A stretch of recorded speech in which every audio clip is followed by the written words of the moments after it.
Ladies and gentlemen, we meet again towards Parashat Miketz.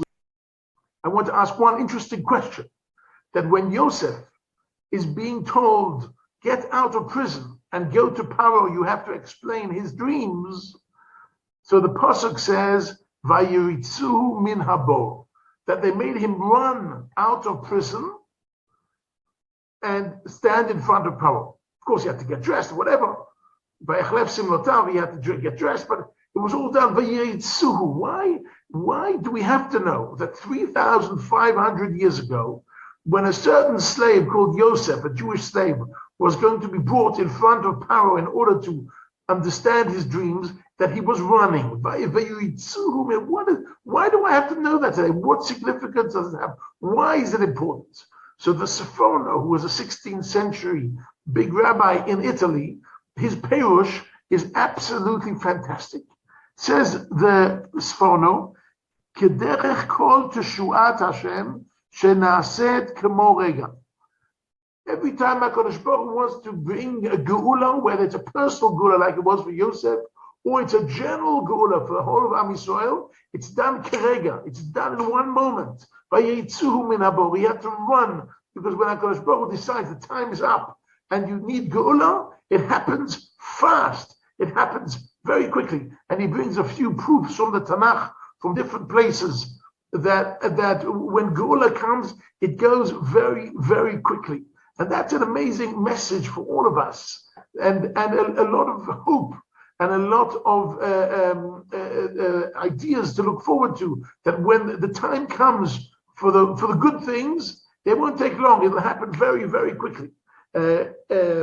It's interesting that in Yeshayahu it says, "Ani Hashem be'ito achishenu." When the time comes for Geula, be'ita means when the time slowly. Be'ita means slowly. Achishenu means very fast.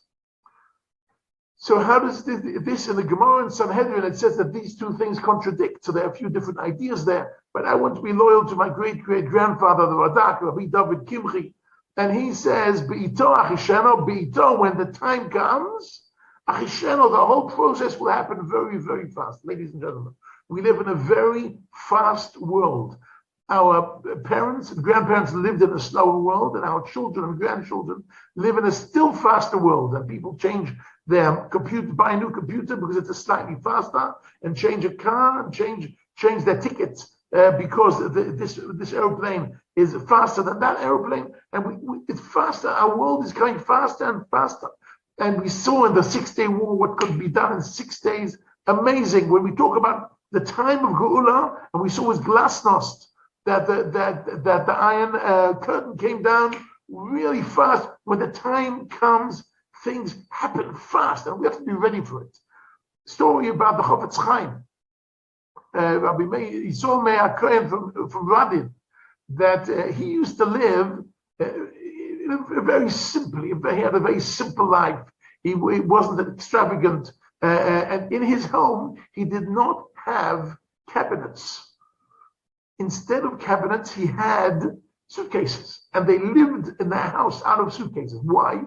Because he said, when the Mashiach comes, it'll be so quickly, all we have to do is close our suitcases and run to Eretz Yisrael.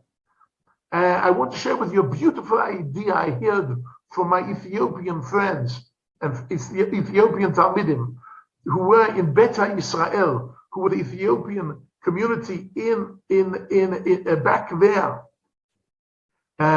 In Ethiopia, they had an interesting idea and an interesting minhag. They lived in villages, and they were, by and large, they were agriculturists. So agriculture is also looking after the sheep and after the cows, but agriculture is mainly looking after the land.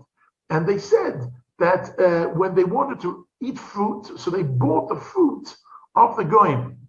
Why? Because they, as agriculturists, had a masoret, they had a tradition that as long as we're stuck in galut in Ethiopia, all we do is sow the land, and we can generate, and we can grow things which are seasonal.